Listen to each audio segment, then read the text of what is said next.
अस्सलाम वालेकुम जी, कैसे हैं आप सब? मैं ठीक, शुक्र अल्हम्दुलिल्लाह। दुआ करती हूँ आप भी माशाल्लाह ठीक ठाक रहें, खुश रहें। चलें जी, वीडियो करते हैं स्टार्ट। चलें जी, ये मैं आपको दिखा दूँ गुलाब ਦੇ ਫੁੱਲਾਂ ਦਾ ਭਰਿਆ ਵਾਲਾ ਕੀ ਕਹਿੰਦੇ ਨੇ ਇਹਨੂੰ ਬੁਕੇ ਕਹਿੰਦੇ ਨੇ। ਲੁਕਮਾਨ ਲੈ ਕੇ ਆਇਆ ਮੇਰੇ ਲਈ। ਮੇਰੀ ਕੱਲ ਬਰਥਡੇ ਤੇ ਆਪ ਤੁਹਾਨੂੰ ਪਤਾ ਬੱਚਿਆਂ ਦੀ ਮੈਂ ਕਰ ਦੇਣੀ ਤੇ मैं अपनी कितने दसवीं से लेकिन बच्चे थोड़ी जी ना मैनू याद करवाते हैं। ये लेके आया मेरा इनका भतीजा और ये मेरा बेटा रात को दोनों लेके आए तो मैं इतने रख दिते हैं। इतने वाला जो मैं अंदर रखता मैं थोड़े जरा प्यारे लगते हैं। तो मैं नाल वहावां अज मैं बड़ा ही खलारा पाया वे। सब तो जरूरी चीज़ों ना इग्नोर करो। सारा जो ना मैं साफ़ करना है। इतने पिया ना फिश वाला जोड़ा है की कहते हैं जो भी बॉक्स वो सारा मैंने आज निकाल के ना तो रखे है बाहर। धो धा के ये है इसका बॉक्स वाश करके ये इसकी अलमारी है जो अंदर पड़ी इसके ऊपर और साथ फिल्टर शिल्टर। मैंने तो ऐसे कि दवो किसी को लेकर मेरे मियाँ ने ऐसे कि नहीं इन्हू साफ़ करके देना भी तो साफ़ करके देने। वेखो कितना महंगा सच्ची 500-600 हज़ार इन्होंने ये लाया मैं उदों भी नहीं सी राजी है।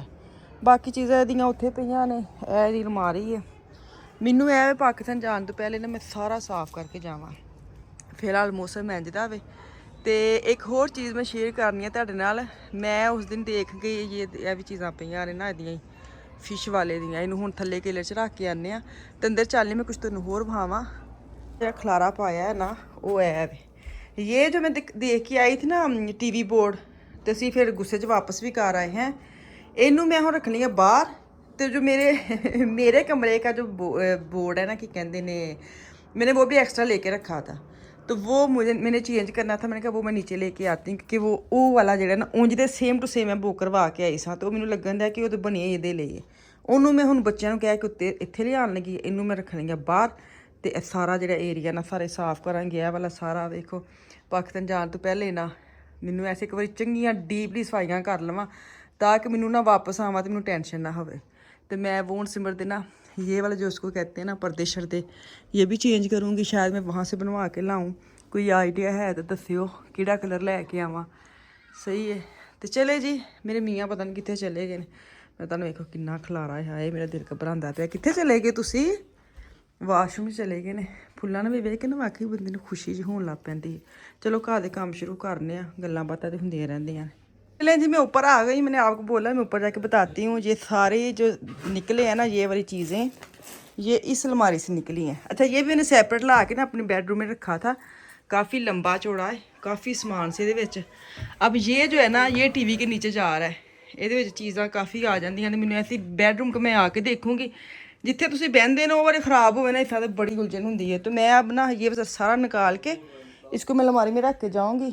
बैग तकरीबन मेरे पैक ने। देखो मैं कितना काम किया है।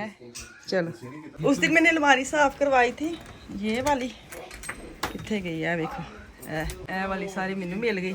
ए अलमारी से निकाल के बॉक्स में तो सैट कर रही हूँ। मैं कैसे बाद च आराम ला के ना मैं इन्हों करनी है। पहले मैं टीवी वाला हिस्सा साफ़ कर लवां। तुस वेख लो बच्चों मैं लाया कम्मे। अज इतवार वाला दिन मैं फुल उन्होंने को टाइम लिया है।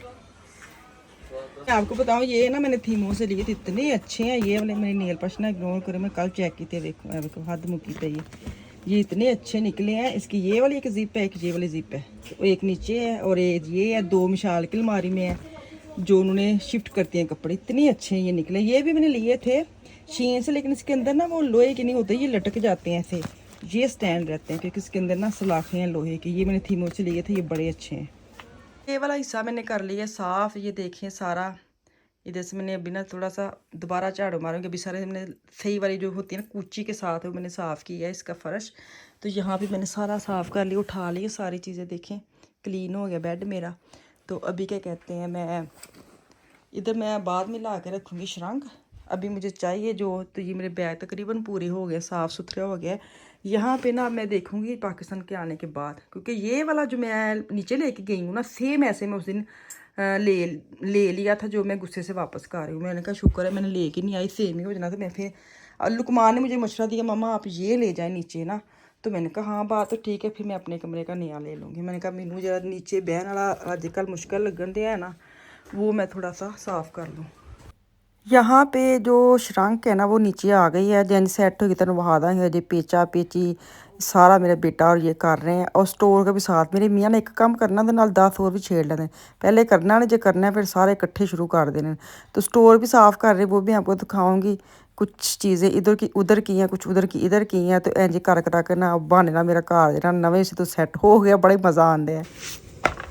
चले जी, काम जो है ना वो साथ साथ चल रहा है। बाहर से मंगवाए हैं पिज़्ज़े। मियाँ साहब कह रहे मैं तो पिज़्ज़ा खाना नहीं। तुहानू पता एक बंदा होंदा घर विच जेड़ा कहंदा मैं तो चावल नहीं खाने, मैं रोटी खानी है। अज मेरे मियाँ ने काम किया, कहंदे मैं नहीं पिज़्ज़ा खाना, मैनू भिंडियां बना दे। मैनू इन्ना गुस्सा, मैं पहले थकी हुई। मैंने कहा चल कि याद करेंगे। मैंने ना करेले और भिंडियां मिक्स करके प्याज टमाटर ये मिर्च इकट्ठे पा के बना के कि याद करेंगे। ये उनका खाना है। पिज़्ज़ा भी आ रहा है। पिज़्ज़ा आ गया, बच्चों को पिज़्ज़ा देने लगी मैं। फिर अपने मियाँ के साथ ना मैंने भी फिर अपनी छोटी सी रोटी बनाई। मैंने कहा कल्ले खाएंगे तो चल मैं भी कुर्बानी दे दें। लेकिन मैं पिज़्ज़े का एक पीस ज़रूर खाया। मैंने कहा बच्चे भी खुश करने चाहिए ना, नाल है नहीं कि बच्चे कल्ले खान। खैर पिज़्ज़ा बच्चों को दिया क्योंकि काम करके इन्नी कि थकावट हो गई सी, कोई नहीं सी हिम्मत है कि खाना बनावा। तो खाना फिर मैंने बनाना पै गया।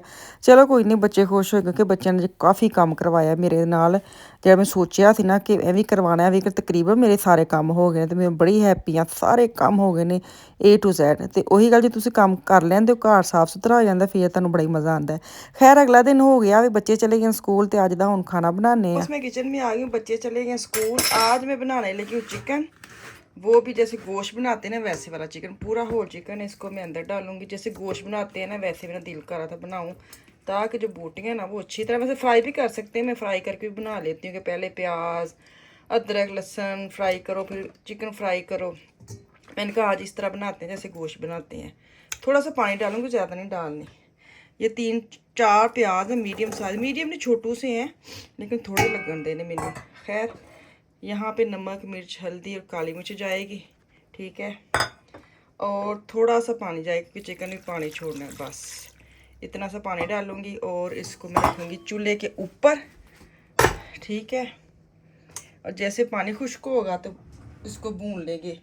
ईजी है ये है कि जिदे को इन्ना टाइम नहीं ना होंदा वो आराम नाल इंज पका सकते हैं। फ्राई करने लगे थोड़ा जिहा खलोना पैना, वो फिर डबल टाइम लगता, भुनने लगी भी खलोवो तो फ्राई करने भी खलोवो। तो ये मुझे इजी लगा है। मैं थोड़ा सा ना एक प्याज और डालूंगी, टमाटर अभी ऐड नहीं करूँगी, भूनते वक्त करूँगी, और अदरक भी। चले जी, चिकन को मैंने ना क्या कहते हैं, मैंने हल्का सा पानी डाल के उसको रखा था क्योंकि चिकन ने अपना ही पानी छड़ना। सुन मैं वाश किया ना, तो जो वाश करो चिकन और पानी छड़ देता है। आज मैंने इसको फ्राई नहीं किया, मैंने कहा थोड़ा सा टाइम मेरे पास कम था। मैंने इसको ना थोड़ा सा पानी डाल के बताया भी है, वैसे रख रुक के चले गई थी। पानी खुश्क हुआ, ऑयल डाला, उसकी बनाई की यार, इन्ना मज़ेदार सही जैसे गले वाला किचन होंगे ना, बड़ा टेस्टी वो वाला बन गया था। टमाटर की जगह मैंने टमाटो पेस्ट डाली है, तकरीबन 2 किलो, ज़्यादा नहीं डालनी, फिर बहुत ज़्यादा उसकी ना खुशबू आने लग जाती है ना। तो यहाँ पे मैंने हरी मिर्चें डालूंगी। बेटा मेरा ऊनी से वापस आ गया, उसको मैंने अलग से पराठे बना के दिए हैं। और साथ अब मैं डालूंगी अदरक। जब लगेगा ना कि अब मैं थोड़ा सा इसको शोरबे से पहले मैं डालती हूँ, मुझे पता नहीं क्यों मुझे इसकी खुशबू बड़ी मज़ेदार लगती है। तो जितना कि मैंने शोरबा चाहिए उतना मैं पानी डाल लूँगी, उसको हल्की आंच पे रख दूँगी ताकि थोड़ी ग्रेवी जो है ना वो गाढ़ी हो जाए। और अंदर डालूंगी मैं गरम मसाला और सूखी मेथी और हरा धनिया, और चिकन हो जाएगा रेडी। साथ बनाऊंगी सूखी कहते हैं सूखी रोटी बच्चों के लिए, वो पराठे नहीं खाते।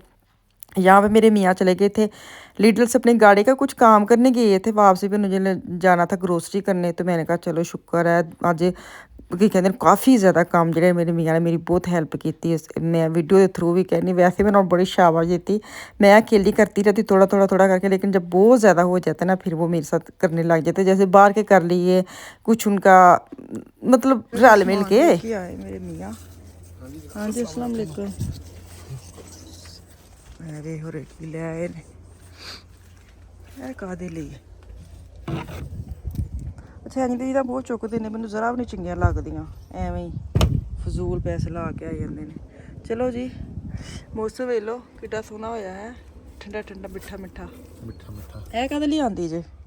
ਯਾਰ ਮੈਂ ਕੱਲ ਨਹੀਂ ਜਿਹੜਾ ਤੇਰਾ ਕੀਤਾ ਤੇ ਮੈਂ ਕਿਹਾ ਸ਼ਾਇਦ ਸਾਡੇ ਕੰਮ ਆ ਜਾਵੇ ਯਾਰ। ਅੱਛਾ ਕਾਹਦੇ ਵਾਸਤੇ? ਚਲੋ ਸਹੀ। ਉਹ ਸਟੋਰ ਦਾ ਦਰਵਾਜ਼ਾ ਵੀ ਲੱਥਾ ਹੈ ਇੱਕ ਸਾਈਡ ਦਾ, ਉਹਦਾ ਇੱਕ ਸਾਈਡ ਦਾ ਜਿਹੜਾ ਬਰਾਊਨ ਸ਼ਰੰਕ ਵਾਲਾ। ਉਹ ਨਹੀਂ, ਉਹ ਮੈਨੂੰ ਪਤਾ, ਮੈਂ ਰਾਤੀ ਵੇਖਿਆ ਸੀ, ਲਾ ਦਵਾਂਗਾ। ਹਾਂ ਚਲੋ। ਇਹ ਰੱਖਣਾ ਕੇਲਰ ਦੇ ਵਿੱਚ, ਇੱਥੇ ਗਾਰਡਨ 'ਚ ਰੱਖੋ ਨਾ, ਕੇਲਰ 'ਚ ਜਾਣਾ ਵੀ ਮੈਨੇ ਸਾਰਾ ਸਮਾਨ ਰੱਖਣ। ਇਹ ਕਿ ਲੈ ਕੇ ਆਏ ਨੇ ਵੇਖਾਂ ਕਾਫੀ ਕਿੰਨੇ ਪੀਣੀ ਹੈ ਵੀ ਨਹੀਂ ਹੈ ਕਾਫੀ ਤੇ ਐਡਾ ਡੱਬਾ ਇਸ ਤੋਂ ਵੱਡਾ ਡੱਬਾ ਘਰ ਪਿਆ ਹੈ। ਅੱਲਾ ਦੀ ਹਰ ਵਾਰੀ ਲੈ ਆਉਂਦੇ ਨੇ ਏਡੀ ਮਹਿੰਗੀ ਕਾਫੀ ਦੇ ਸ਼ੌਕੀਨ ਵੱਡੇ। ਚਲੋ ਚੱਕੋ ਇਹ ਚੰਗਾ ਕੀਤਾ ਜੀ ਸਾਰੇ ਖਤਮ ਹੋਏ ਨੇ। ਚਲੋ ਜੀ ਸਮਾਨ ਲੈ ਕੇ ਅੰਦਰ ਚਲੀਏ ਤੇ ਜਾ ਕੇ ਖਾਣਾ ਸ਼ਾਨਾ ਖਾਈਏ। ਬਹੁਤ ਭੁੱਖ ਲੱਗੀ ਇੰਤਜ਼ਾਰ ਕਰਦੀ ਪਈ ਸੀ। ਗੱਡੀ ਦਾ ਕਰ ਲਿਆ ਸਾਰਾ।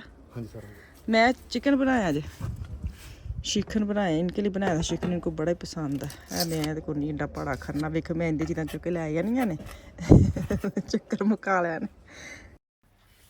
चलें जी यहाँ पे ना आफिया आ गई तो उसको मैंने सूखी रोटी दी थी साथ उसका मैंने सालन डाल रही थी प्लेट में। उसको ये वाली बोटी बड़ी पसंद है। वो ना इसको हाथ के इशारे के साथ बताती ऐसे वाली बोटी देना तो ये उसको खाना देते हैं। तो चलो जी इतने मैनू दो इजाज़त वापस आऊँगी कल। अल्लाह हाफिज़।